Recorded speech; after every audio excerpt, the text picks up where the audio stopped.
Good evening, everyone. My name is Patty Diggin, and I am the director of the Cottrell Entrepreneurship Center here at West Chester University. On behalf of the center and WCU, I welcome you all to the 11th annual West Chester University Business Idea Pitch Competition. The pitch competition has been bringing Chester County 11 years of idea generation, creativity, and innovation. So a little look at our agenda for tonight. Obviously, we have our registration and some networking, now opening remarks, and I will then be introducing our moderator, Howard Luber.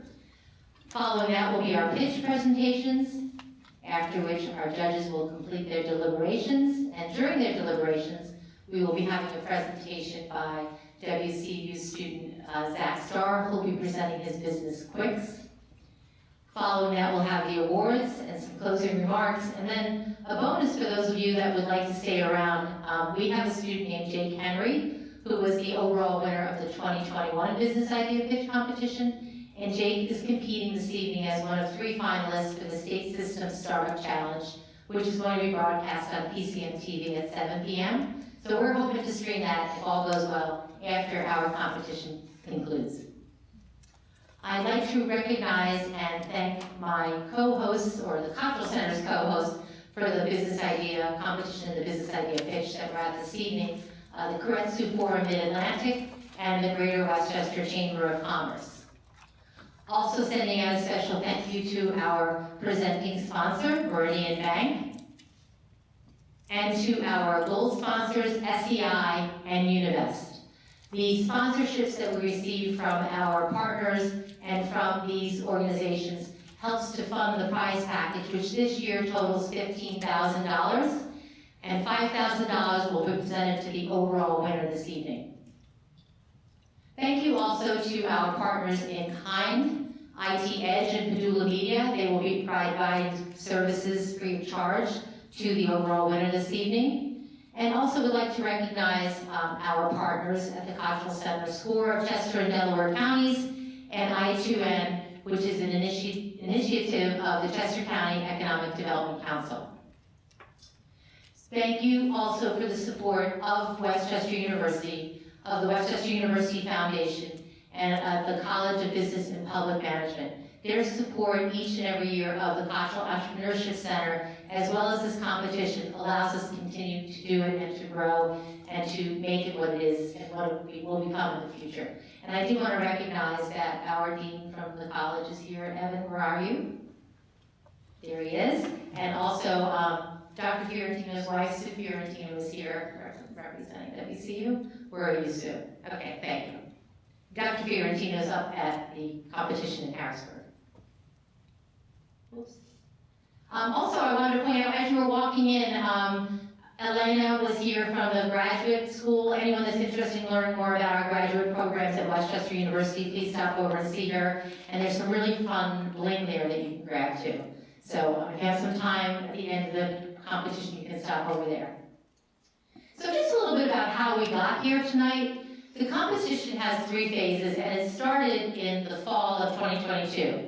There are 4 tracks to this competition: WCU undergraduate students, WCU graduate students, alumni, faculty, and staff, Chester County high school students, and Chester County startups. Round 1 is when those tracks, participants in those tracks, submit their ideas. We had over 200 ideas submitted this year. From those ideas, the judges select the top 4 in each track. And those 4 from each track, 16 teams, were invited to participate in a virtual fast pitch round where they did a pitch presentation, a 2-minute pitch presentation of their idea, and that was reviewed by our second round judges. The scores from round 1 were combined with the scores from round 2 to determine who the top finalists in each track would be this evening, and those are the presentations that you'll see tonight. Thank you to our first round judges, and some of them are here in the room with us this evening, so thank you. Thank you to our second round judges, Lauren Groh, Terry Rubens, and Frank Nutella. And now I would like to introduce to you, and you can give a wave out to our judges that are here for us this evening for the Business Idea Pitch. We have Katie Walker, President of the Greater Westchester Chamber of Commerce. Katie's right here. Marie Strires, Vice President and Relationship Manager at Seedco PA. Matt Tucker, CEO, Pegasus Technologies. Paul Linehan, Vice President of Commercial Banking at Meridian. We had a slide, but we fixed that, and we have the wrong slide in this one, so this is Meridian. And then we also have Charles Stanfield, he's from Univest. There we go. So thank you, sorry, no sponsor, I left your name of your company off there. We also have Steve Kazikian, am I saying that right, Steve? No, it's okay. Okay, you say it, Steve. So Steve is the due diligence director from the Gretsu Executive Director of Experiential Learning and a lecturer at Rowan University. And last but not least, we have Lisa Bryant, who is the CEO of LM Bryant Consulting and the current Cottrell Center Entrepreneur in Residence, as well as adjunct faculty here at Westchester University. Lisa. So the criteria for judging this evening, the judges will be looking at 6 different areas. What's the problem or need your idea addresses? How does your product service solve the problem or address the need? Who or what benefits from your idea? Who are the members of the team and what qualifies them? What is the overall benefit your product or service provides? And then they'll also be rating the overall quality of the pitch itself. So the finalists for this evening are, in the Chester County High School's track at-home blood counts and SIFT, Westchester University undergraduate track, Navarro and Women in Business, Westchester University graduate alumni faculty and staff tracks, Second Chance Studios and Calorie Assist. And in our Chester County startup track, we have Epic and Nagito. I think I'm saying that right. Okay, at this time, I would like to invite up our moderator for the evening, Howard Lubert, who is the president of the Gretsu Forum Mid-Atlantic. Howard? Thank you, Patty. Well, here we go again. 11 times is the charm, right? So we have, as you heard, we're going to hear from 8 companies today. We have judges all primed and ready to go. We will have some new information about some new stuff tonight as well. Do we have the chalk slides there? Okay, so I would ask, you can read these slides faster than I can read them to you. So I'm not going to even attempt to do the reading. Take the 30 seconds and read the first one.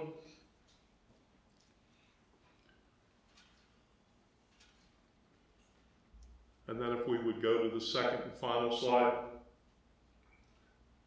Currency Model, we came up with the idea of offering the idea competition here, like we had also done at Rowan University. For 10 years, Chuck was here every year as part of this process. We're pleased to announce that we will start this year with the Chuck Carter Idea Excellence Award. We will be on top of the $15,000 in prize money. There will be a $5,000 Chuck Carter Award with slightly different criteria. We are currently looking back at the winners of the previous 10 years of this event, as well as the companies tonight.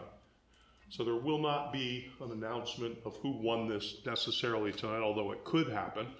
We're not sure that it will. But we're pleased, I'm very pleased to announce that Chuck's son, Dan, is here. And Dan, if you would come up. This is the very first Chuck Carter Excellence Award trophy. We'd like you to take this home. Thank you. Thank you. And Dan, I do have the box for it so that you can take it on the plane and it won't break. Make sure we get it. Yeah, they may not let you on the plane with that point. Okay, so shall we get started? Yep. Okay, we're going to load up the slides for our first group, which will be from the Chester County High School track. I believe it is, who do we have up first? Let's see. Our first presenter is At Home Blood Counts, East High School.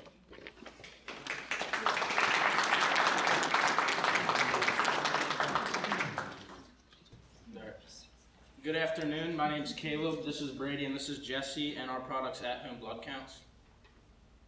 So our inspiration is my brother Ethan. So when Ethan was 17, he got a tooth pulled and it started bleeding and bled for like 3 days, so obviously something wasn't right.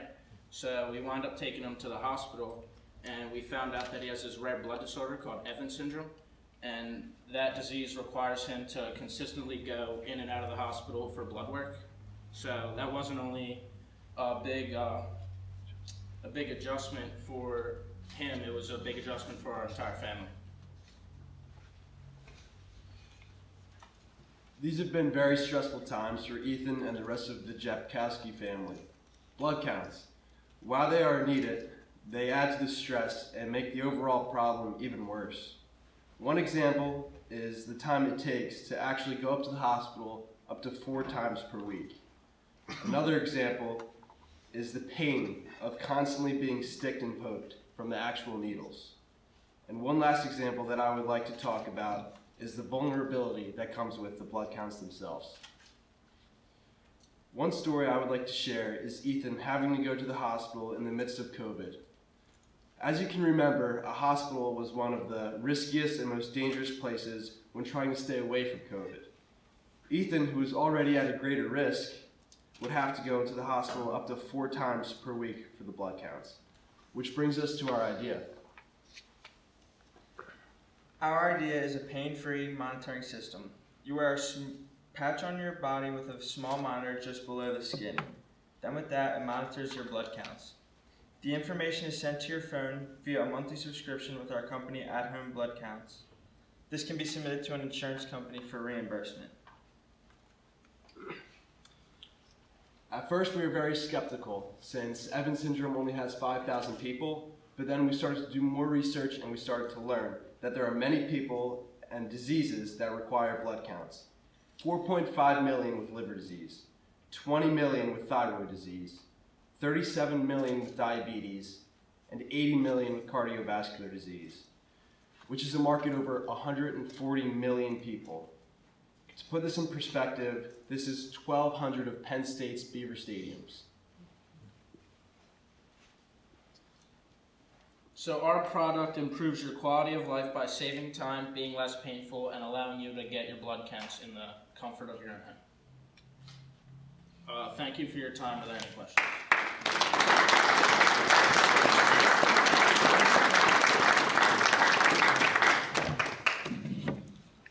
Judges, questions?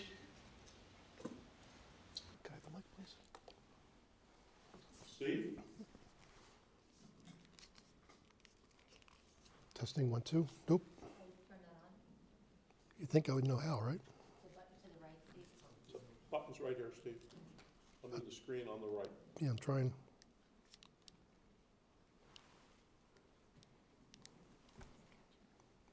Needs batteries. Ask your question. Thanks, guys. I love the passion, and that's one of the things we look for when we're seeing pitches. So what do you think your biggest challenge in introducing this to the market would be? Thank you for that question. Thank you.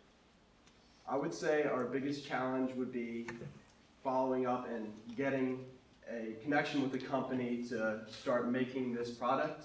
But I will say this: we have done more and more research, and there's a similar product out there with a totally different thing for diabetes, and that would probably be our biggest problem, though. Who's next, judges? How many members are on your team besides the 3 of you? Well, I will say my teacher has helped us a ton, so I would like to add her. Yes. Other questions, judges? This is the judge participation section of the meeting here. Paul? Is this new technology, or is this already out on the marketplace? You're just repurposing it?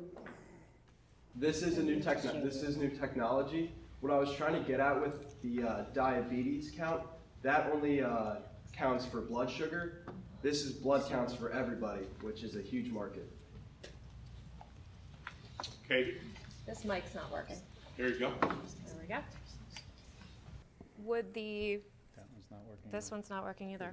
I was just using it. All right, here we go. We got a winner. The device itself, would it be connected to an app on your cell phone? And if so, have you thought about how you would develop the app?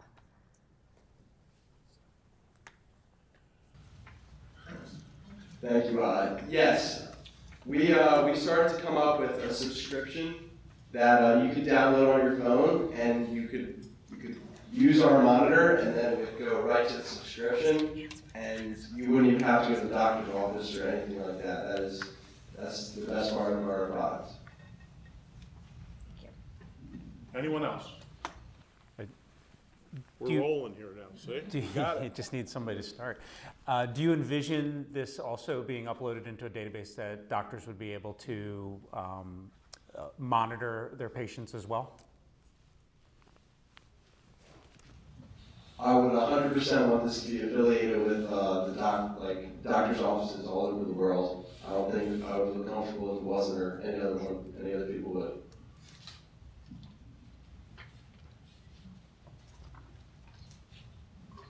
Have you gentlemen thought about any advertising, how you're gonna go about advertising to get to your target market?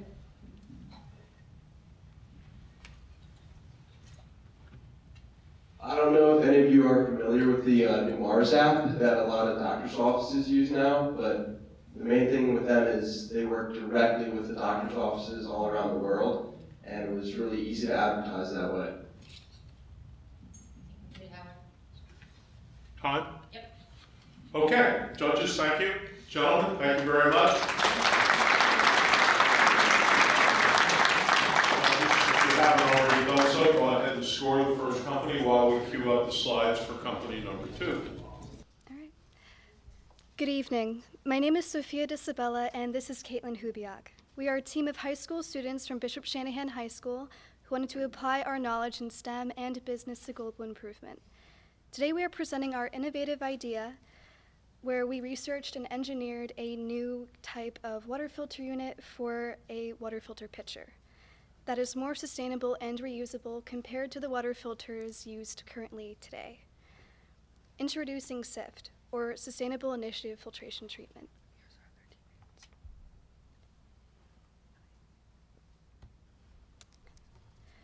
So what is SIFT's purpose?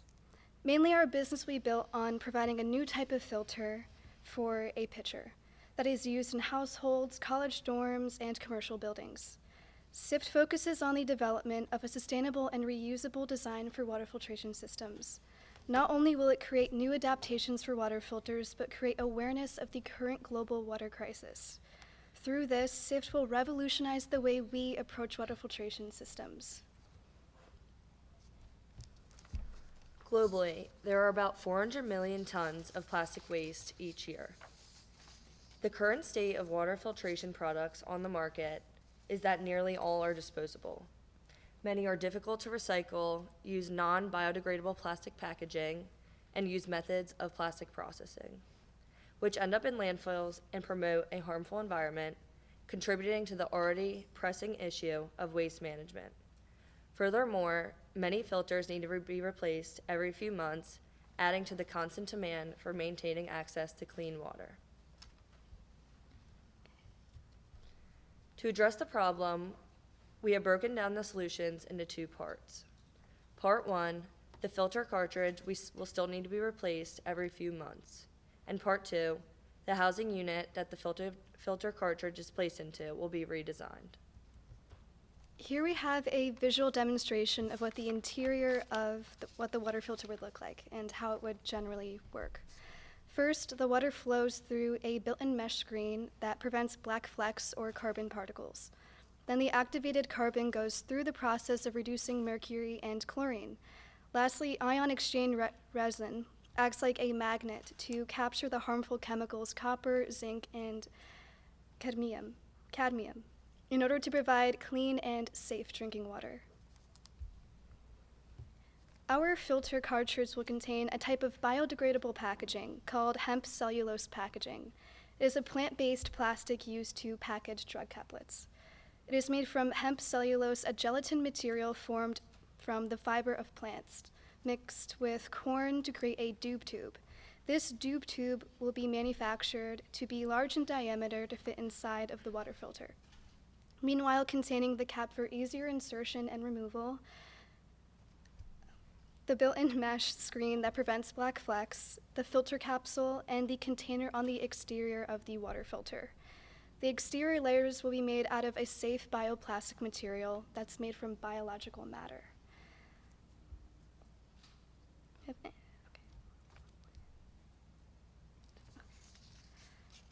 This leads to our next point. How can our product be replaced and reprocessed for future use? In order to properly dispose of the activated carbon and ion exchange resin within a water filter, a reactivation process will take place. This reactivation process can be applied to carbons used in both liquid phase and vapor phase applications once the product is distributed to our facility. This is where, as shown on the screen, the carbon regeneration kiln comes into play. It allows carbon to be regenerated in an atmosphere without a direct heat source, which is not harmful for the environment. These spent carbons can be segregated from other spent carbons and returned to the same customer for reuse, or pooled with other spent carbons and sold into other applications as a cost-effective alternative to virgin carbon. Once this step is completed, an activation process will take place and open the pores of the carbon filter, increasing the surface area and giving the carbon more capacity to hold contaminants. Overall, this process is extremely user-friendly for our business to provide guidelines and directions within our product manual and online website. Yes, as Sophia mentioned, not only can our water filter product be purchased physically at our facility, but through our remote online business. Transactions can be made on our website and can, through Swift service, be delivered to your home conveniently. If the customer needs to return their product or has issues with their product, accommodations can be made through affordable pricing. In regard to our online presence, the website will have educational tools to inform consumers about the benefits of using the filtration system. There will be accessible links with how-to videos on how to replace, use, and dispose of the product. And we also have a link to the sample SIF website that we created, just to show a visualization of what it would currently look like. Does it work? I don't think it works. That's okay.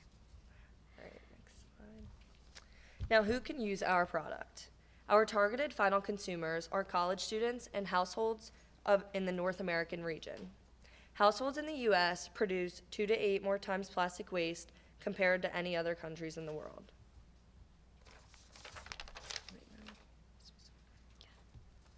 There are 2 main rivalries to our product, Brita and Perone water filters, or Brita Pro.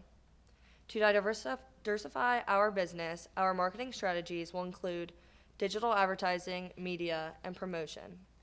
Some of the benefits of online advertising are to promote our product to consumers, mainly through our online business. The online advertising will include an animation of the filtration system, what our filter is about, the reactivation process, how to manually take apart the filter step by step, how to dispose of the filter, global water crisis, a description of the components, and contact information. The main goal for product distribution would be to sell the filters to the final consumer through retail outlets such as Lowe's, Home Depot, Walmart, Amazon, and Target. However, our website directed toward consumers will expand over time as we continue to expand our target market. Our average rate of revenue growth is exceptional. According to FortuneBusinessInsights.com, as of 2022, $6.12 billion in total sales have been made, with a future total sales goal of $9.10 billion in 2029. This includes a compound annual growth rate that is predicted to stay at 5.8% throughout 2022 through 2029. Furthermore, proving that as the company matures, the growth rate will increase and allow new opportunities for expansion. Successful revenue growth will attract investors or partners and help the company become more competitive in the marketplace. We believe that SIPT is a step closer to providing people on a global range access to clean water without harming the environment. Join us in our mission to provide effective solutions for the global water crisis. Thank you for your time and consideration.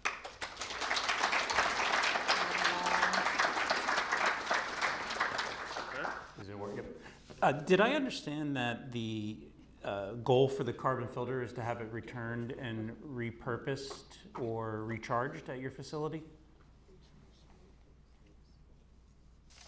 Yes, the product can be, when it's sent to the customer, it could be sent back and we could give them a new one and it'll be reimbursed. Do you envision that being built into the price to the consumer of the original purchase?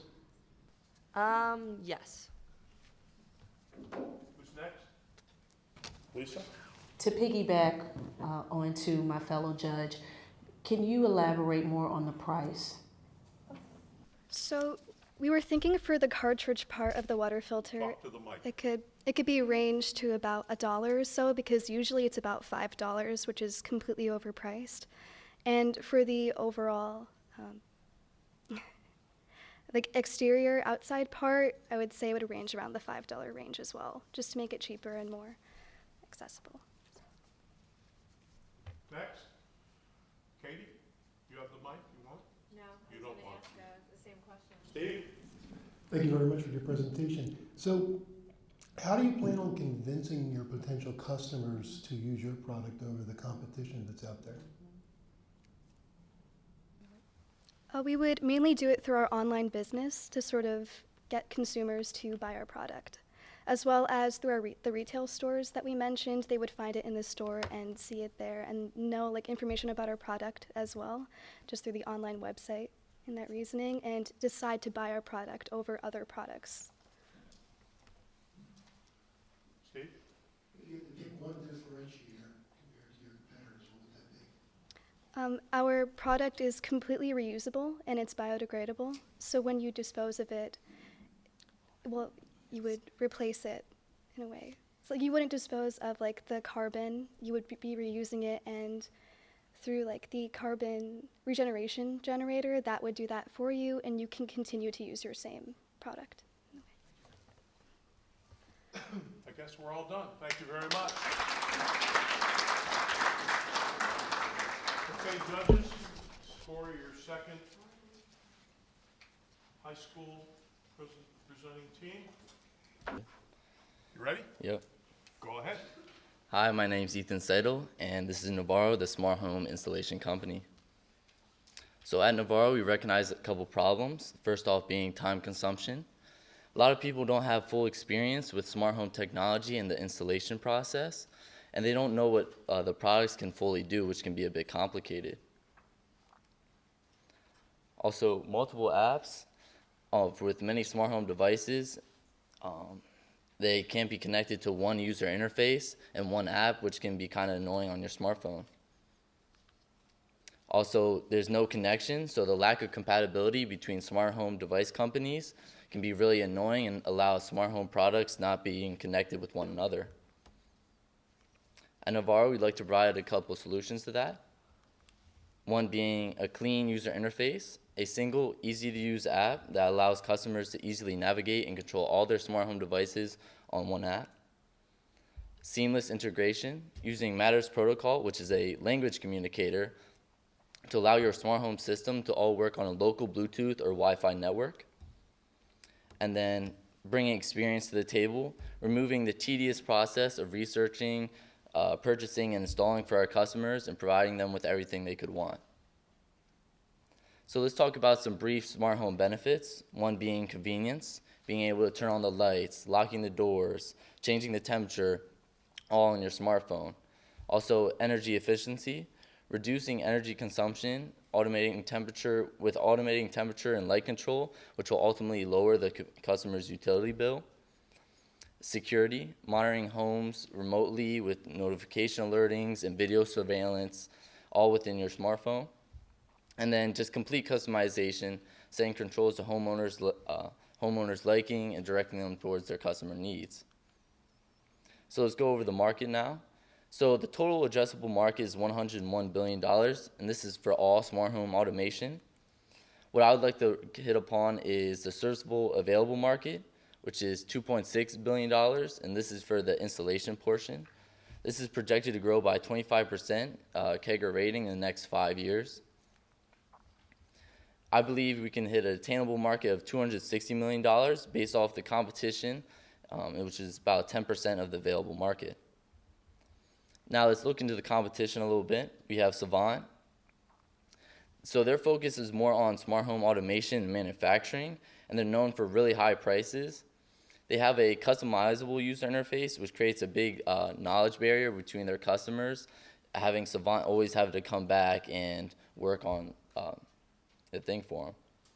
And then Control 4 is also focusing on the smart home automation and manufacturing side.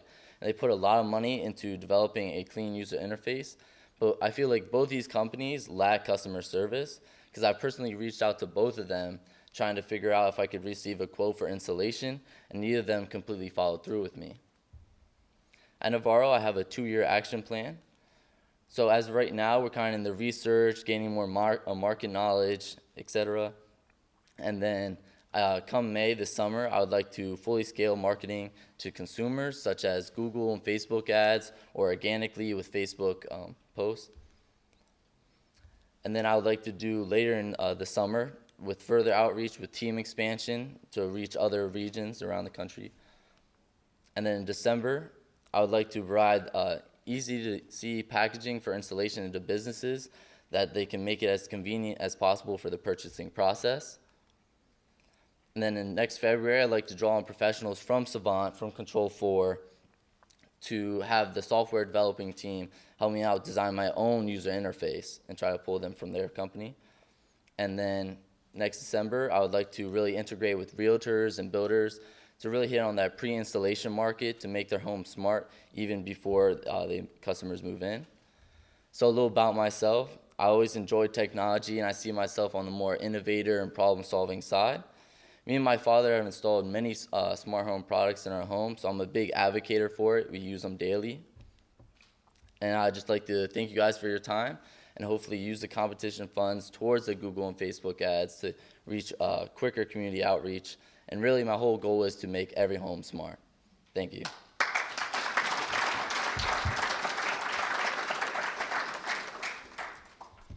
Judges, who's first?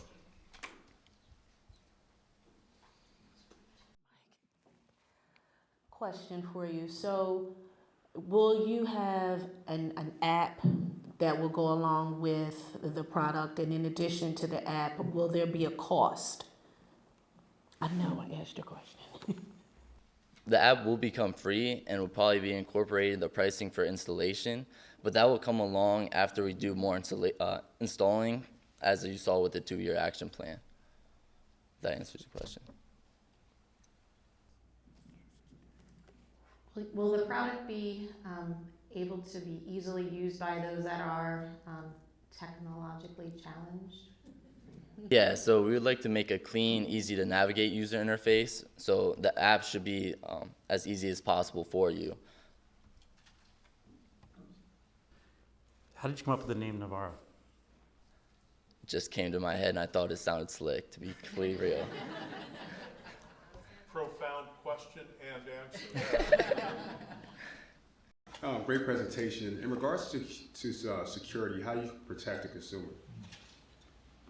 So right now, I'm not on the security side, and I'd hopefully direct that in partner companies with networking with them, hoping that they can do video surveillance for me. Follow? No problem. Okay. Anyone else? Yeah, I have one more actually. So I would think that Amazon and Google are going to be your biggest competitors when it brings all the smart technology together. Do you see yourself actually partnering and interfacing with that device, or being a whole separate product in your own? So the hope is to be my own product and starting off with installation of these smart home products. So as of right now, I would have to work with Google and Amazon and use their products, because I need to generate the revenue for that. So mostly a services industry to start, right? That's what you're going for. Yeah. I think we're all done. Right, judges? Okay. Thank you. Thank you.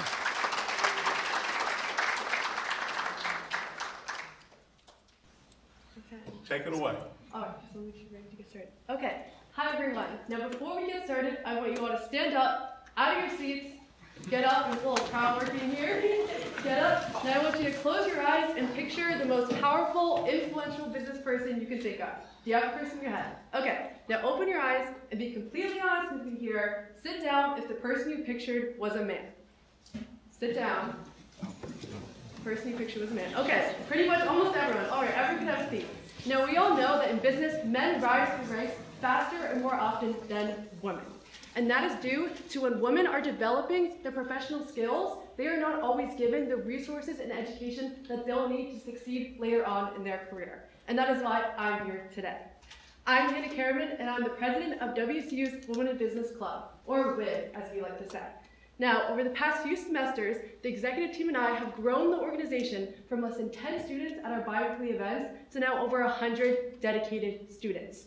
Our mission is to aid women with their professional development. As a survey by the Pew Research Center found that 63% of women have never had a formal mentor. 6 out of 10 young women, the graphics are different than I had, are currently seeking a female network. And additionally, 47% of female graduates are underemployed, meaning that they are working at jobs far below their skill sets. Now, there are women in business clubs, just like ours at universities and high schools all across the country. However, these clubs operate independently by students, meaning they're not connected to one another or a higher organization, and they suffer because of it. Now, I actually had the chance to meet with several other WIB executive teams and found that we all face the same issues. We all struggle when it comes, as students, with having a lack of experience with fundraising and a lack of guidance and mentorship. For example, when it comes to guest speakers, there's been times with our events that we've just had to invite family members to come speak because there's no structure in place to connect us with the larger business community. Additionally, we struggle with continuity in student leadership. Every year, we are breaking down and rebuilding ourselves as our student leaders graduate, and we have no backbone to lean on. Now, this could be avoided if we had the help of a higher organization. And that is why I plan to create an official Women in Business nonprofit organization. This will bridge all of the existing WIB clubs together while providing the guidance and support that they need to be successful. Now, we will have a team of professional staff that will facilitate and advise WIB chapters all across the country.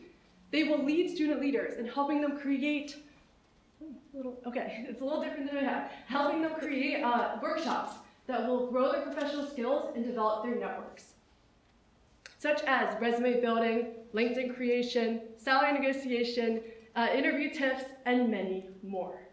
Additionally, we will establish a mentorship program all across the country by recruiting a deep pool of successful business women. We also aim to host yearly career-enhancing experiences, such as conferences for our alumni and student leaders to come together, and career fairs to bridge our connections with employers. Above all else, we wish to establish a lifetime association for women as they move through all stages of their careers, from mentee to mentor and employee to employer. Now, you may be wondering, who's our target market? So our target market, as I mentioned, are those existing WIB clubs that are operating all over the country and are struggling because they're just run by students. With over 180,000 U.S. undergraduate women studying business, we plan in the first year to advise just a handful of these chapters and add on more and more every year, eventually expanding into high school chapters as well. Now, you may be wondering, how are we going to support this? How are we going to be sustainable? Well, we will have chapter and membership fees for our quality programming and opportunities, as well as build a robust alumni network.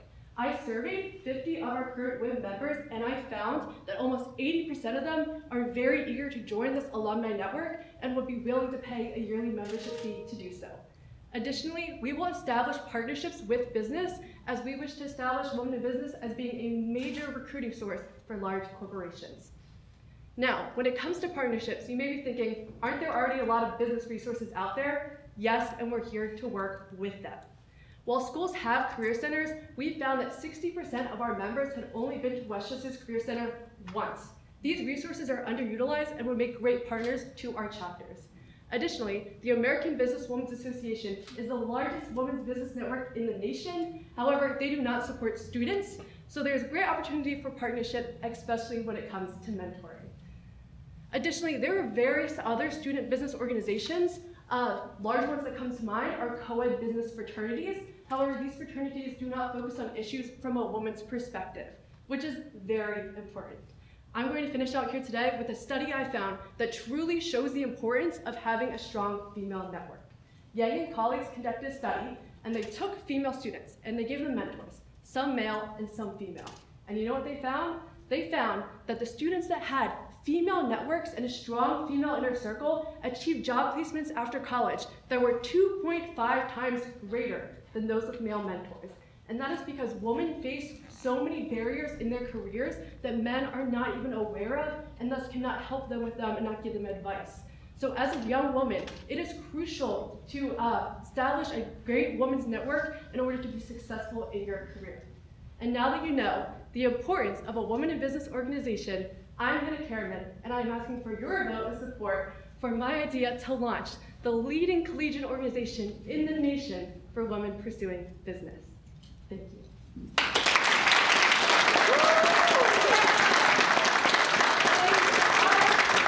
don't know what's going on here, Patty, but Steve?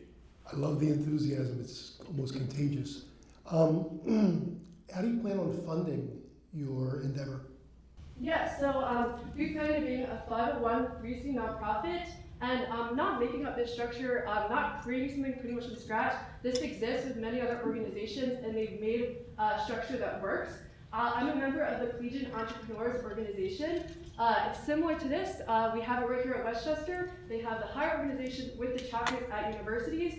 And with those kinds of programs, it's very common for schools to even have to pay sort of a subscription fee to have these organizations at their schools. And then additionally, that doesn't support all the activities we want to do. Like I mentioned, we can have membership fees as well as build up our alumni network after year. If you've seen what sororities have done with their alumni programs, it really, really helps fund their organizations. Lisa? Yes, and you just mentioned sorority, so that definitely ties into what I'm going to ask. First of all, great pitch. What will set you apart, or women in business apart from the sororities, from also NAWBO, for example, those women groups that are already out? Yes. So I was pretty surprised when I joined Women in Business that we're not already established with a higher organization, because like I mentioned, schools across the country already have these organizations. And what sets this apart from other sororities or other women's groups out there is it's very, very general with any professional needs that you may need. So, sorry, let me elaborate on that. So we focus on very basic professional development, resume building, LinkedIn tips, how to nail an interview, how to get a network. It's very simple things that isn't very, very niche. So there are a lot of women's organizations out there that focus on, okay, women in marketing, women with this, women with this. But for just a freshman going into college being like, I don't even have a resume, like I don't even know what you wear to an interview, it's something that they all tend to gravitate towards. And it's different than a sorority in that, again, we are just focused on business. With sorority, they mostly focus on volunteering, giving back. It's sort of a different kind of group that joins us. Kate? Great job, Hannah. There's a lot of similarities to Chamber of Commerce for your organization. How will you go about sourcing directors, officers for the organization, like the operational side of the nonprofit? Yeah, so kind of piggybacking off of my last answer, since we are so broad and so general, focusing again, women of all business, I would have hopes that we would be able to recruit a lot of women in their careers who want to give back, who want to be involved, want to volunteer, want to take a position, especially tapping into universities' alumni networks. There are so many women who have been in these women in business organizations who would hopefully want to come back, want to take a seat in the organization, have so much skill that they can give back to students. Anyone else? Paul? I see the program for Westchester University. How do you get it out to 3,000 miles to the West Coast, 1,500 miles north to south? I hate to say this, but there might be those folks who say, hey, who's this person? Why can't we, why do we need her? How would you overcome that? How would you sell yourself to these folks that you've got more on the ball technically than they do, and you can organize this project? Yeah, so I don't intend just myself to be the face of this organization. It would really be great to bring in, again, more powerful businesswomen to really be spokesperson for our groups, to show, oh, hey, I was in women business, and now look, I'm the CEO of this company, I worked at this company, I've done this, I've done that. So bringing in really influential figures would really help. And then with our credibility, again, we'll just start with a handful of schools, and I'm on more and more, especially struggling schools that are really struggling and do really want this. And once we can prove, hey, look what we've done with their Women in Business Club, we can do it with yours. That is how we plan on really expanding across the nation. Last question, Lisa. Question for you also. Why make it nonprofit instead of profitable? So if you can elaborate on that. Yeah, so as I mentioned, I intended to be a 501(c) nonprofit because I'm copying structures that I have seen have worked. So as I mentioned, the Collegiate Entrepreneurs Organization, they followed this structure, they made it a 501(c) nonprofit, and it's been successful. I've also taught this idea through with Tracy Rossman Wilkinson, and she is the founder of Tech Girls, and that was a wildly successful 501(c)(3) nonprofit that was teaching middle school girls how to code. So I'm talking to people who have done this structure before and been very successful and learning what I can take from their organizations and incorporate it into my own. Thank you very much.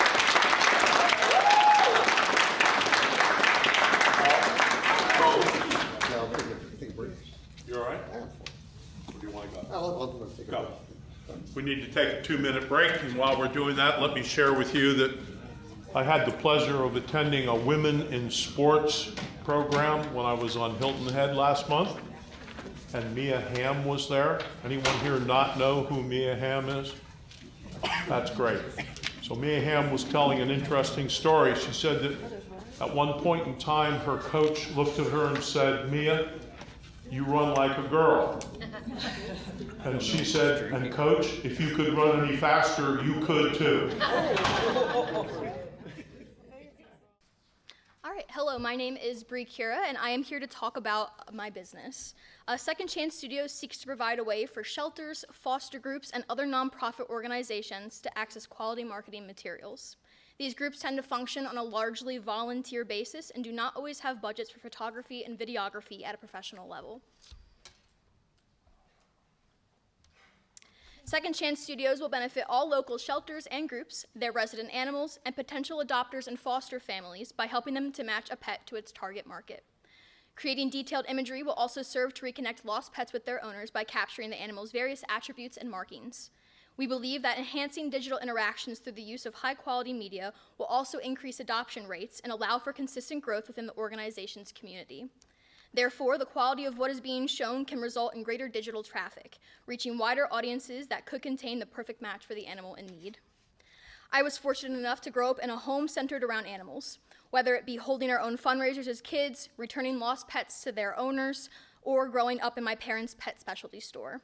Second Chance Studios is excited to be able to take that same passion and experience and turn it into a tangible product. Direct competition may not come into play in a traditional sense. Due to the oversaturation of the adoption market, there will always be animals in need. Our focus would be to expand our reach to small groups and nonprofits that do not have the same wide-scale presence or volunteer base as larger organizations. So much heart goes into taking care of an animal as well as time. And to be able to provide marketing materials like photos, videos, and written words would take some of that weight off of the shoulders.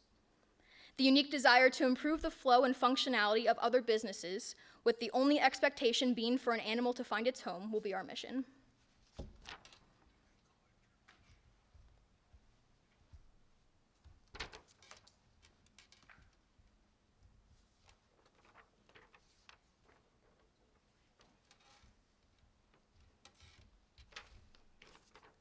I've been a photographer for 8 years now and graduated from West Chester University with a degree in journalism and media and culture.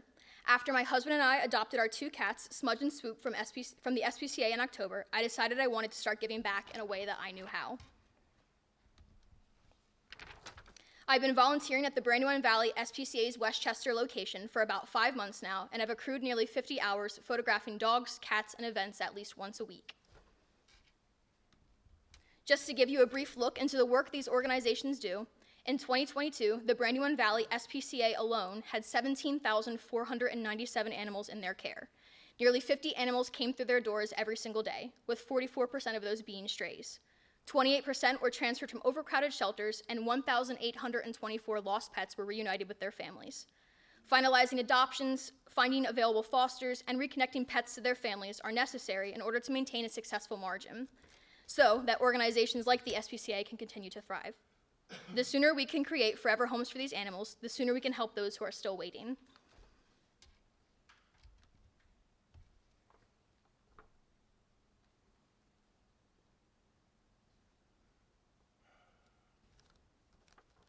Utilizing photography, videography, and creative writing, Second Chance Studios will create individualized profiles for every pet we can, with a specific hope to assist both senior animals and long-term residents of foster and shelter groups. Highlighting characteristics, personality traits, and histories, these galleries will allow a unique look at these pets' lives. These profiles will be provided to the shelter or group and posted on our own database as well. Second Chance Studios will promote available animals on various social media platforms, as well as on our own custom domain. And I would now like to introduce you to one of the lovely dogs waiting to find their family. This is Cheryl, and she has brought with her Thicket, an amazing dog who is about 3 years old.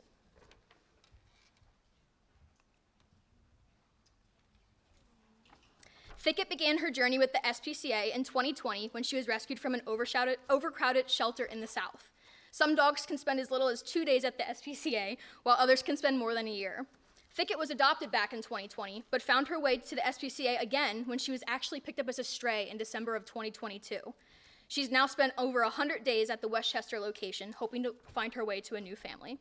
I was able to hang out with Thicket yesterday and capture some photos and videos of her to share as an example of the materials we hope to include within those pet profiles. This business truly stems from a desire to help animals like Thicket to find their forever homes, to not have to spend their lives waiting for a family, and to be given a second chance. And thank you very much for joining us today.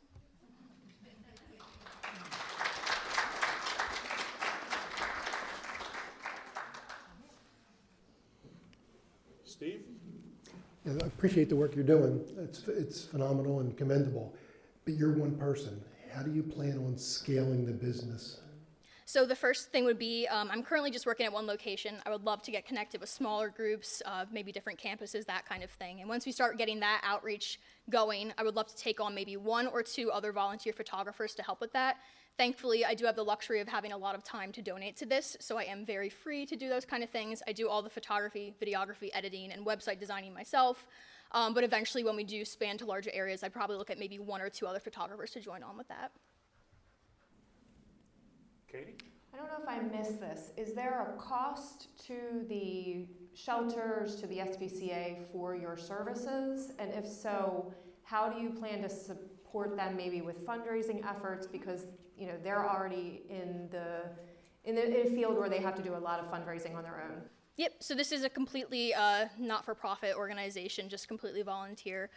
The ways that we would look at expanding and just really supporting the longevity of the business would be doing fundraising, possibly partnering with some of those larger organizations, maybe where some of the proceeds would be able to go back into this. Otherwise, hosting things like photo shoots for dogs that have already been adopted or families who are looking to donate, taking family photos with dogs, that kind of thing, bringing in income that way. Really, thankfully, the only costs for this business would be travel, website, and equipment. I do already have my own equipment, thankfully. And then with various donations over time like that, we'll be able to continue. Hosting a website really is one of the biggest things, and at about $100 a year, I can host a successful business on one of the platforms that I'm familiar with. Other judges? That's a great setup you have there, those pictures. Typically, when you look at the Brandywine website, the pets are this big and you really can't get a feel for them. And I guess again, echoing what we've already asked, the cost involved in all this, how would you, you talked about raising funds for this, how do you differentiate yourself from, say, Brandywine Valley for your fundraising? Is it part of that, or is it? So again, we would look at really reaching out to the larger organizations for that possibility of partnering. We aren't expecting smaller groups to have those funds. That's part of why we're looking for volunteer photographers, that kind of thing. But looking to get more money, again, would be hosting other things like photo shoots. We could have an event that we sponsor that would bring things in. Thankfully, the possibilities are kind of endless in terms of what we could do. I know the SPCA, I don't want to harp on the SPCA too much because there are other organizations out there that we would like to partner with, but they do things like Walk for Paws, that kind of event, looking to go and pair with them for those events, whether it's capturing that or helping to promote that on social media of our own things would be kind of another way. All right, thank you very much. Thank you.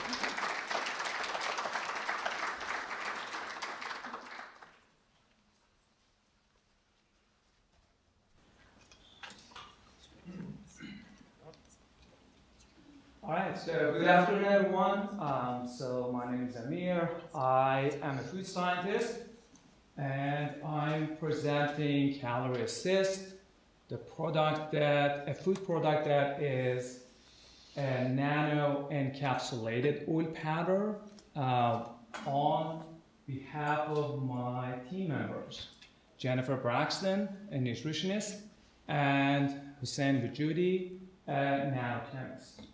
So the product that we are proposing here is a product that targets low-weight individuals. So the idea came from the fact that Jennifer, one of our team members, has a daughter who suffers from being underweight, and the products that are available in the market just does not meet that demand, and there are some downforce with that product. So just putting that in perspective, just overall population, looking at the US population, everyone is just interested in getting food products or getting products doing an activity just reduces the weight, but we are missing about 1.6% of the population who are suffering from being underweight. They have a BMI of less than 18, and they're about 5.5 million.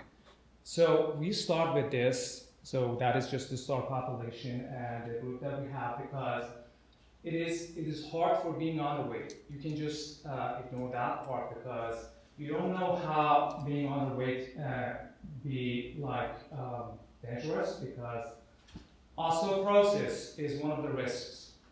Being unable to lift weights, decreased muscle strength, and lower immunity, and even just malnutrition. So these are the problems that are associated with just being underweight. So just boosting calorie is an important step here than having a balanced diet. So boosting calorie requires adding some high calorie components to the diet. So current products that target this population fall under two main categories. So on the right, you see Ensure and Boost. They want to boost the calorie by adding sugar and protein to the diet of these people. To the left, you have Bencalor from Nestle. So they're adding fat to the diet of these people to boost their calorie. So these are two main categories. Now, looking at the ingredients on these products, they are, as the consumers say, they're loaded with food additives, scientifically safe, but consumers do not like it. So food additives, chemical additives are just one of the limitations. And another factor that customers have complained about after doing the thematic analysis of customer reviews on major websites of these customers, like that they purchase these products, Amazon, Nestle, and Walmart, we realized that it's not easy to apply in all foods. And also it's pricey. Plus, one of the common complaints is just the aftertaste, the mouthfeel, chalkiness, being greasy for the Nestle products, and the taste and aversion to the aftertaste of that is just one of the main problems that we have identified. So we are looking at that as a gap in the market, that we are looking at customers are looking at something that can mask the flavor, can be added to anything, and also is cheap. So we have expertise in our team, and that is nanotechnology. And let's just put that, just go back to the smaller scales. It's just very like nano scale. So in the nano scale, what we want to do is that this is the oil core of a small nanoscale powder. So this is a powder that we want to convert oil to powder. This nano oil core has a masking shell. So this masking shell covers this oil. So that is just the first step for making that powder. And on top of that, we can just add fat-soluble agents. So we can attach the fat-soluble agents or water-soluble agents. So we can just customize that so it can be added to any fat-based or water-based food products. So it is easy to be blended in any food products at any temperature. It's just something that we just change and customize based on temperature, based on type of the food, and based on the application. The target customer is going to be the food industry, or the end product will go to the consumers. So the target is increasing the calorie. It is very customizable, and the cost is about 35% lower, and it's very versatile. It can be added in any form, just you can scoop it and add it to the food, or you can sprinkle on top of the food. Outside of that, one of the most important roles of the fats is adding texture, adding mouthfeel, because it reduces the friction inside your mouth. So it can be added to your coffee to give it the body to the coffee. It can be added to any food product you can think of, ice cream, in the industrial level, or can be added to your pizza to add texture and taste to the food product. So the first step is going to be the low weight individuals, but it has multiple applications after that product. So that was our overview of the product.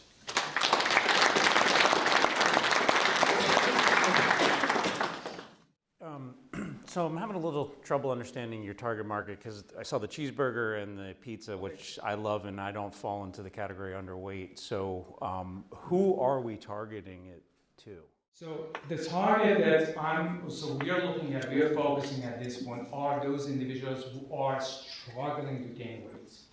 It's so that is the target market, 5.5 million people in the U.S. So that's And let me, if I can, I'm sorry, elaborate on that. Are they struggling to add weight because of eating disorder, health issues? So there are multiple medical or non-medical so anything that is just related to the medical or non-medical reasons. So we just want to make it like more general. Yeah, anorexia nervosa can be like an example category of that, but it just can be like genetics. So there is a metabolic pathway involved here. So the absorption is lower, the process of metabolic pathways is different, so there are many medical reasons, but to just make it general so we don't need to go through all the loops of FDA approval, so that's the reason that we are just, at this point, we're just making that general. Paul? When you started the presentation, I thought maybe this was like an FDA level 1 type of product. You could sell it at Giant, or on the counter at the Walgreens. But it sounds like you're targeting people with specific needs. Do you have to get FDA clearance on this? In other words, are you targeting medical professionals who will then prescribe this to their... So we are not targeting medical professionals. We are just targeting general consumers. But the general consumer food product that are available, so it's going to be as target direct consumers or customers. But there's an option that like there are other food products, like current food products available that they want to use our food, our supplements. Just to follow up, so then you don't have to go, you have to present this to the Food and Drug Administration, or would you don't have to, you can bypass them based on your target market? We can bypass them based on the target market, yes. Okay, is this a product that would have different flavors? I heard that you can sprinkle it on your foods. Would this have different flavors, or can you elaborate on the taste?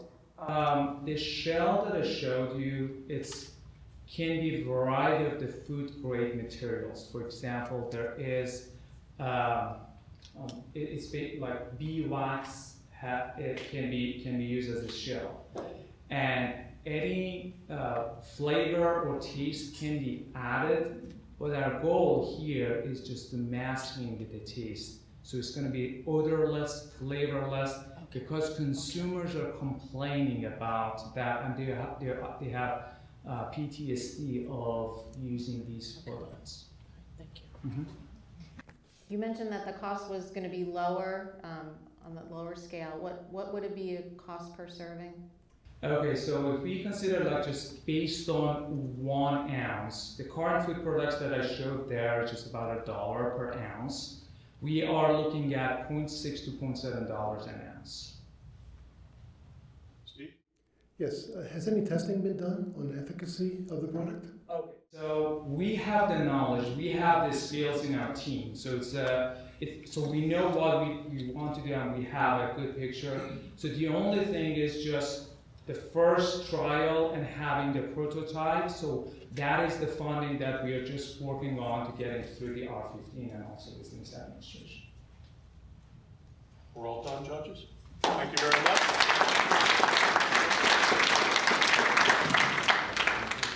Okay, we're coming down to the wire.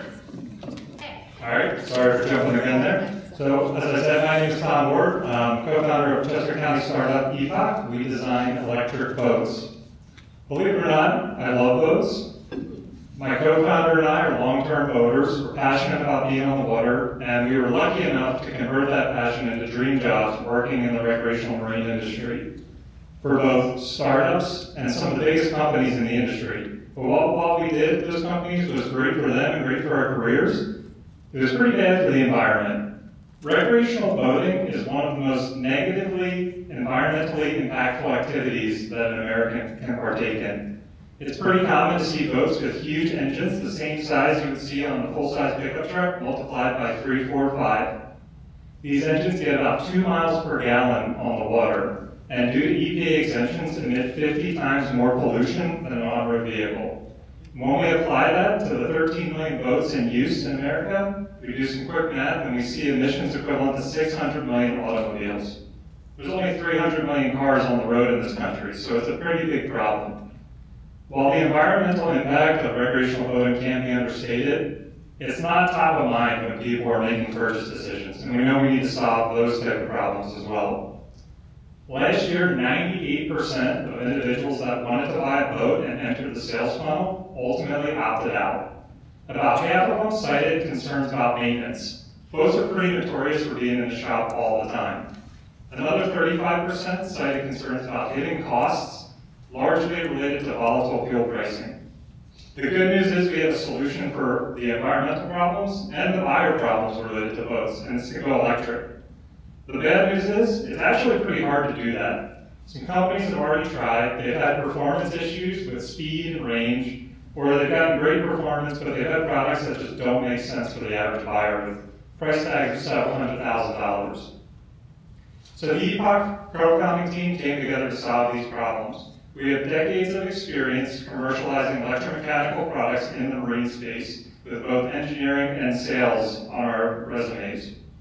We have audacious climate goals that transition boating from being one of the most negatively environmentally impactful activities to being a net positive for the environment. And we're doing it with high performance boats that are fast and fun, and people actually want to ride, and they can also afford. The key to our technology started at the whiteboard, and it was about designing a boat specifically for batteries. It turns out that much like electrification is hard, hydrodynamic design is pretty hard. And if you design a boat for a gas outboard, you have a lot of compromises that need to be made. You can't just slap an electric outboard on and make it work. So we started with high performance hull design, leveraging the ability to distribute batteries. And when we add that to our proprietary hydrofoil system, we can get boats that go 1.5 times faster and 3 times further than the competition. And for reference, the hydrofoils are those green moving things under the boat. They kind of act like airplane wings. When coupled with our proprietary manufacturing process, we can make electric boats that are about the same price as gas-powered competition on the market. We've done extensive customer interviews, and we found a way that we can build boats to 80% and then finalize the last 20% at a configuration level for our customers so that we can do scale production and target mass market saleable opportunities with different price points and feature sets. The $56 billion recreational boating industry is a pretty mature market. It's not really expected to grow very much in the coming years, but the electric niche is exciting. It's doubling year on year, and it's expected to grow 14x by the end of the decade. We're targeting the heart of the boating market. 90% new boats retail for less than $50,000 and are less than 26 feet long. And that's exactly where we're aimed at with our $35,000 starting price point and 14 to 18 foot length. We launched last year. We opened a customer wait list and we got some media attention. As of today, our wait list has more than $4.2 million in customer commitments, all direct to consumer online introductions. As we scale the business, we're going to look at B2B opportunities. We already have some dealers that we're looking at setting up supply agreements with, and then fleets that can allow us to both build and deliver boats in bulk. As of today, we have prototypes on the water. We're in the process of raising a seed round. We're going to use that funding to build out a 300 boat per year pilot production facility that'll allow $10 million revenue run rate. It'll allow key hires to reduce BOM costs by about 15%. And to finalize the development of next generation models to expand beyond the Skiff series. And then obviously it'll let us fulfill our current wait list demand and open up sales to the public. So the future of boating is electric, and I'd like to welcome you all aboard. Thank you.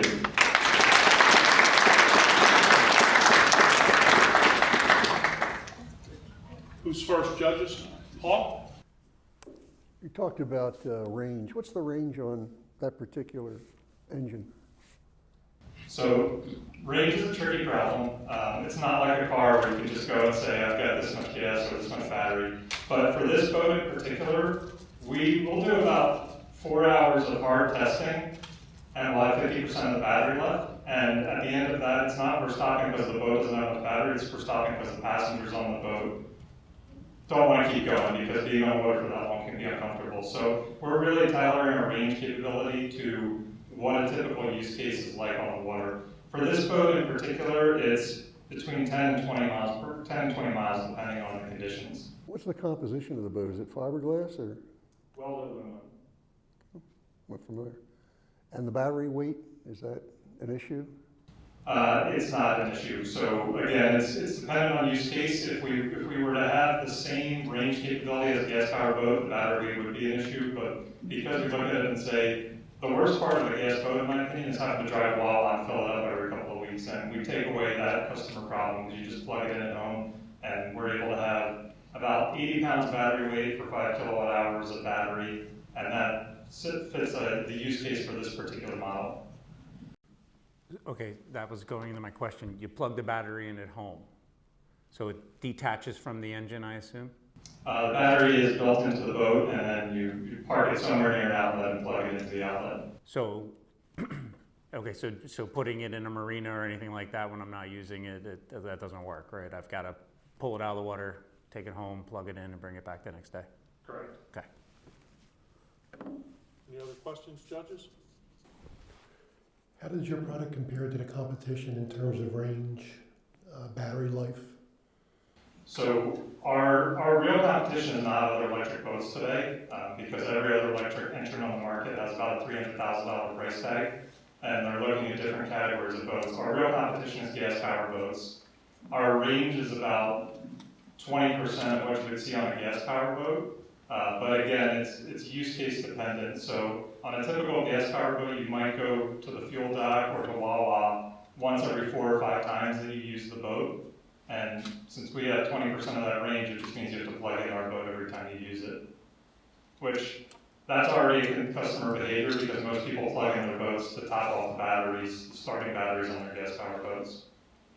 Katie? It looked like you had quite a wait list for orders, right? How long do you anticipate it'll take you to fulfill those? So we have about 6 to 8 months of lead time from the close of our round, just based on real estate capability and some specialized equipment that we need to bring in. And then from that point on, we can build 10 to 20 boats a week once we're staffed out and we're ready to go. And where's your manufacturing going to take place? Hopefully either in Malvern or Coatesville.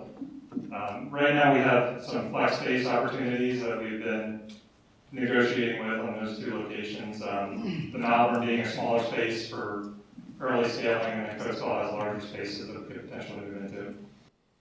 The question was asked about the manufacturing of the boat. How about the motor? Is that? So as of today, we are using motors supplied by third-party manufacturers, and we're doing that to limit our liability. We do have a roadmap to go and bring motor manufacturing and design in-house because we can eke out more efficiency if we control the motor. But for speed to market and liability, limiting liability, we're using third-party initially. Is it produced in the U.S. or overseas? That particular motor is produced in Germany, but we do have a couple other vendors that are U.S. based. And we're out of time. Thank you very much.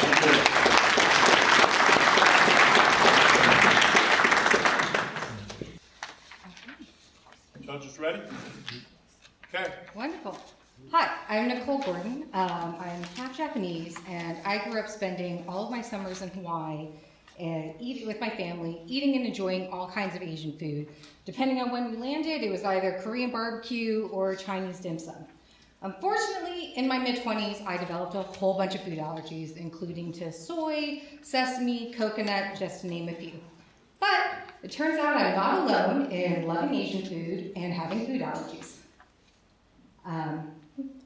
In fact, the growth in popularity of Asian cuisine is growing at a compound annual growth rate of nearly 12%. And then the growth in demand for allergy-friendly food products is growing at more than twice that amount at 27%. And yet there's a big barrier between these 2 huge popular growing food trends, and it's impeding their growth. And that barrier is soy sauce. It's so essential to East Asian cuisine, and it's absolutely everywhere. And I knew for both myself and for other people who suffered with this love of Asian food and food allergies, I needed to do something about it, and that breakthrough is Nikkigo. And Nikkigo allows for the creation of a whole new food segment, allergy-friendly Asian. And it removes that soy sauce barrier from these 2 incredibly popular food trends. So Nikkigo is a fully developed product. You can see it on the end here, and you can see it in this picture. And it's truly a breakthrough. There's no other soy-free alternative on the market that tastes like soy sauce. And in fact, we taste tested it at 2 food industry events, and this is a sampling of some of the feedback we received. One of my absolute favorite feedback that we got was from Chef Kaimaguchi. He's from Hawaii, where I spent my summers, and his response was, "It tastes like my childhood." And really, I couldn't have asked for better feedback. Now the market. The U.S. soy sauce market is a $10 billion a year industry, and yet, if you want soy sauce right now and you can't have soy, you have to rely on something called coconut aminos, which is all imported to the United States and is a rebrand of an already existing Southeast Asian sauce. As a result, it has a fundamental sweetness that can't be removed because it's coconut nectar that's been fermented. But people are so desperate, they buy it a lot.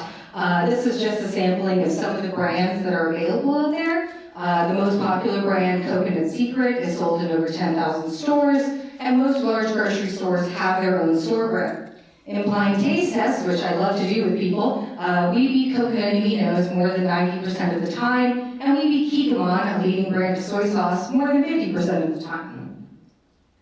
So, once I solved the soy sauce problem, we can now make a whole range of allergy-friendly sauces, Asian sauces that rely on soy sauce. So this is a sampling of some of the sauces I've already developed, including multiple teriyaki sauces, gyoza sauce, Chinese chili sauces like Chu Chow and Chili Crisp. If there's an Asian sauce that relies on soy sauce, we can make it. But we don't plan on stopping at sauces. We eventually see ourselves getting into the packaged food realm, so your instant ramen will be top 9 allergen free, your chicken teriyaki meal, that'll be Nikkigo too. Our growth plan. Our initial plan is going to be direct to consumers via online sales. For this reason, the food allergy world is very online. Facebook groups, Instagram, everyone's saying, do you trust this brand? Do you trust this recipe? We want to be the brand that they trust, so we're going to be targeting them first. And also, we really hope that this will allow us to control our growth to some degree, as the main question we get asked is, where can we buy it? Hopefully that answer will soon be NikiGo.com. Next, we're going to be targeting the food service realm. Anybody we meet in food service immediately understands the need for NikiGo. They have to meet people's dietary restrictions and food allergies. NikiGo allows them to do that easily, and everybody likes things that are easy. So we'll be targeting the large food service providers like Aramark and Sodexo and large hospitality chains like Disney and Hilton, for example. And then after that, we will eventually get into full retail.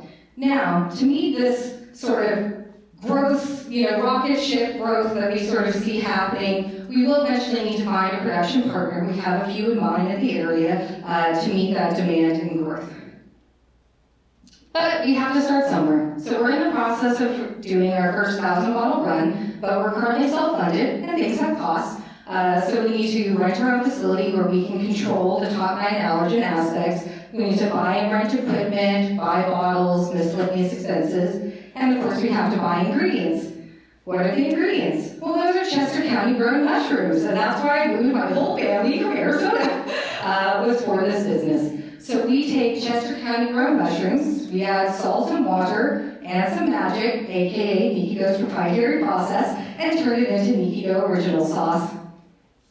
Here's a sampling of some of my favorite Asian foods that I've been able to make with NikiGo original sauce and some of our other sauces. And I hope soon I won't be the only one getting to enjoy this, and everyone will get to enjoy their favorite Asian foods safely and tastily. But we say, if you have food allergies, we'll be your only choice. But if you don't have food allergies, we'll be your new favorite too. That's why we're Asian for all. Thank you so much.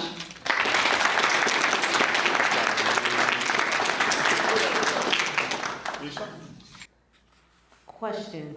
So I noticed on your growth plan that you have as step 3, full scale retail grocery. Can you tell me the reason why why that's number 3 instead of number 2? So the reason we want to do retail third of all is that it has the lowest profit margin. And when we're talking about food service, we can do giant jugs that we're sending to people as opposed to individualized bottles. And of course you have to deal with the middlemen of getting stocked on shelves. We know we would be very popular in the retail market if we had pictures at Whole Foods and nearly a third of their shelf is devoted to gluten-free and soy-free alternatives right now, and we would knock them out of the water. But for us, it's more about let's get that high profit margin at individual sales. Let's get that food service because they need our products. And then from there, we see ourselves getting into full retail. Thank you. Your product, are you buying it directly from the growers, or are you going to wholesalers? When it comes to the mushrooms? So our goal as an ideal partner is a mushroom farmer that has their own production facility. And there are about 3 of them in the area that we are hoping to come with a full plan. Once we sell our 1,000 bottles, we want to use some of that to get some orders and hopefully arrange a good production deal with one of those people. One of the big issues we have is the mushroom industry, as you know, is a very traditional industry. We're proposing something revolutionary, a whole new food segment. And so we need to demonstrate to them that there is this new food segment. There are people looking for that. I mean, 1 in 4 American households is actively looking and purchasing allergy-friendly products. And that demand is only increasing. And the food allergy world is loyal. If they know that they can trust you, they rebuy, because the average food allergy consumer spends more than 5 minutes reading a label. If they know that you can buy our product and you don't have to spend any time reading the label, can you imagine how much faster your grocery shopping would be? That is our target consumer. How does your main ingredient of mushrooms versus the coconut, how does it compare in price? Are you going to be able to be competitive? Yes, we will be able to be competitive. And one of the great things about that is we assume that once we reach full scale, we will be at 20% more than coconut aminos for our 8-ounce bottle. We call ourselves attainable luxury. Our first 1,000 bottle run, we're doing as just that, a very special launch, artisan pricing, 4-ounce bottle, special magnet with a little 1 and the Nikiko label as a first supporter, just as a way of getting our product out there, but not to be the profit driver. But also, Nikiko Original is not the profit maker for this business. It has the lowest profit margin of any of the other products. And so that's why we very quickly would like to expand into the whole range of secondary products, because your bottle of teriyaki sauce is often more expensive than your bottle of soy sauce, yet it's half sugar and water. So you can just see that once you establish your name and you solve that puzzle of the foundational keystone that is the soy sauce, anything else is possible, and that growth is where the money is really at. Anything else, judges? I got a real quick one. Is anybody else making, is anyone else making soy sauce with mushrooms? No. In fact, a startup, incubator came up to us and said they got hired to make a mushroom-based soy sauce and failed, so they were obviously interested in us. So the only problem I see, I realize that it's very expensive to do early stage batches. From the handout that you gave us, you need about $15,000 to do 1,000 bottles, which means you have to sell them at $15 a piece just to break even.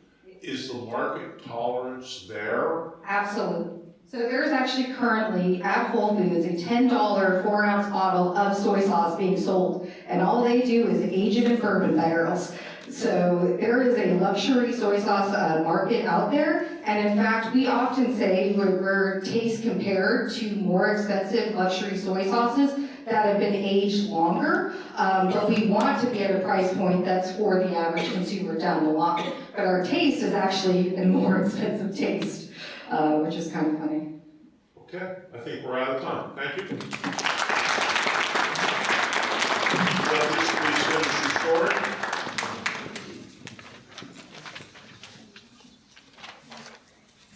Okay, so at this point in the program, we are going to have our judges go into the deliberation room to briefly look at the scores and determine who is first, second in each track, and then our overall winner. While that is taking place, as I mentioned, we are going to have a presentation from Zach Starr of his product Quix, his company Quix. Zach here? Oh, here we go. So if you can all hang tight. I don't think it'll be too long of a deliberation process, and then we'll have our results, hand out our awards, and so forth. So with that, I will. Thank you to all of our participants this evening. We have first and second place in each track. Second place receives a cash prize of $1,000. First place, a cash prize of $2,000, and there's additional $3,000 for our overall winner. So we go with that. You're all winners in the room tonight, and regardless of which position you are in, please continue to pursue your venture and know that the Cottrell Center is there to help support you to get to the next level, as well as some of the judges might be able to support you going forward, and the Keiretsu Forum. So with that, I will ask Katie to come on up, and I'm going to present the awards, and then I'm going to ask you to go over to the step repeat there, the first and second place, to get a picture with the person who is presenting your particular award. So let me go grab it here. Okay, so in second place for the Chester County High School track, we have At Home Blood Counts.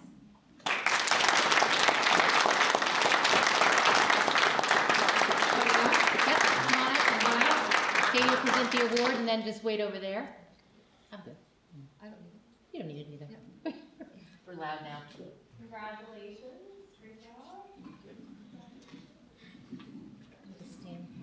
And then wait over there, and we'll get a pic. We can get a pic with both. All right, go ahead.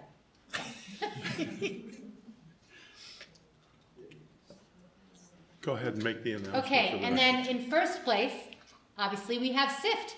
And this book is from Bishop Shanahan, and other team is from East High School. Okay, please. Here you go, it's right here.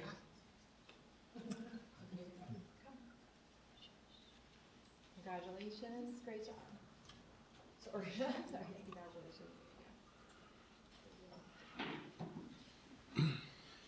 Okay, so next I would ask Lisa to come up and help me present to the Westchester University undergrad track. So in second place, we have Navarro.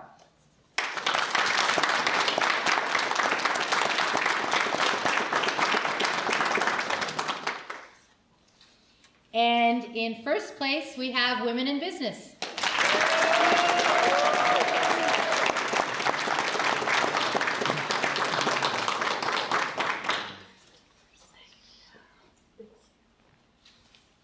And now we will move on to the Westchester University Graduate Alumni Faculty and Staff track. And I would ask Dr. Monica Zimmerman to please come up and help me present these awards. Monica is the Executive Director at the Cottrell Center, and together we make a great team. How about that? How about that for own self-praise? Okay, so in second place we have Calorie Assist.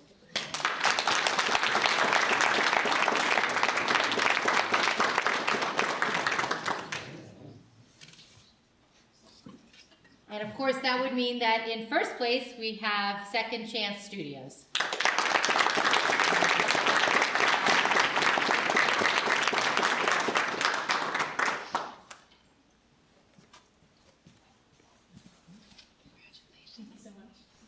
Okay, if you will go over there and get some pictures. Perfect. All right, so that leads us to our Chester County Startup Track. In second place, we have Epic. I forgot to call up Paul from Univest to help me present these awards. Charles, thank you. Congratulations. Thank Here you go. Sorry. There you go. And in first place, we have Nikigo.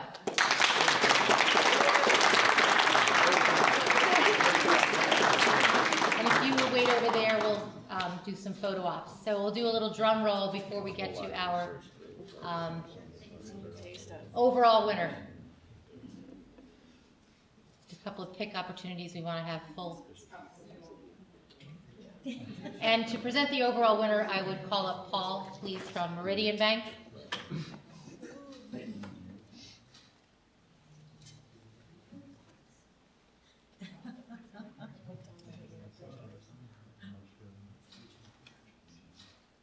Okay, we'll get the prize.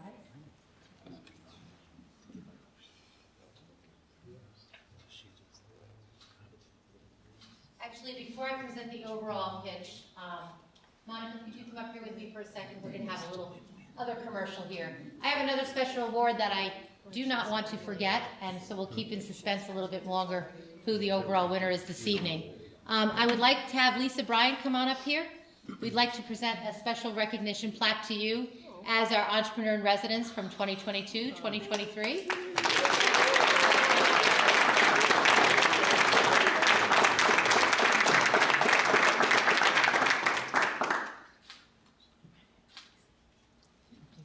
Congratulations.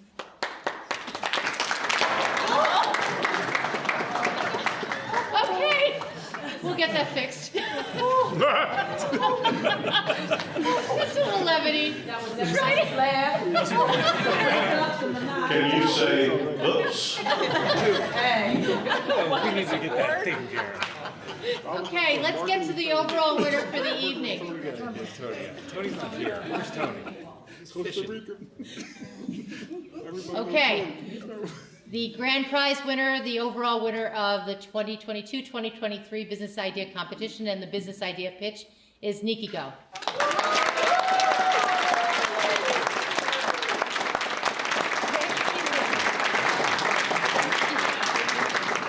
We'd also like to add that some of the judges were so impressed with that presentation that we're going to commit to fund that 1,000-bottle run of samples.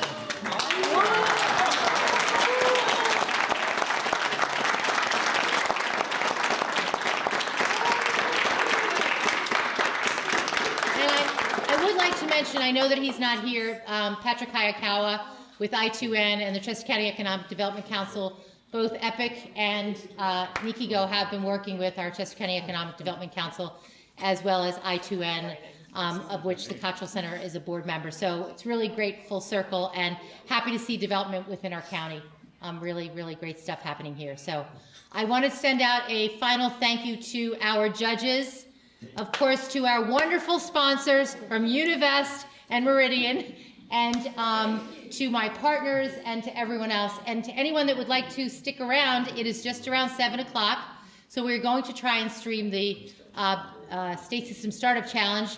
You are welcome to continue to network, talk to some of our participants, enjoy some refreshments, and I want to thank, of course, Howard Lubert for all of his wonderful moderating and being with us for 11 years and getting this off the ground and making it bigger and better every year, right?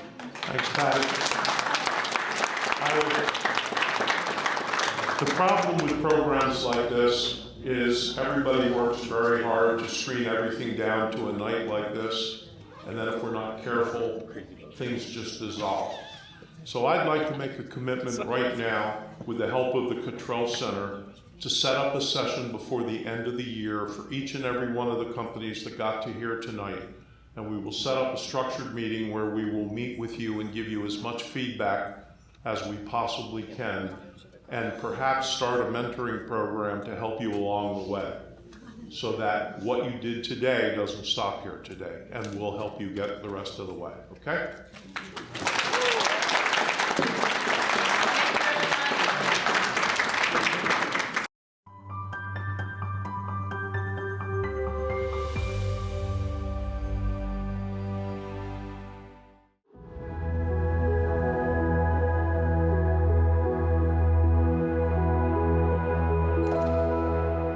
Danny Apex Productions.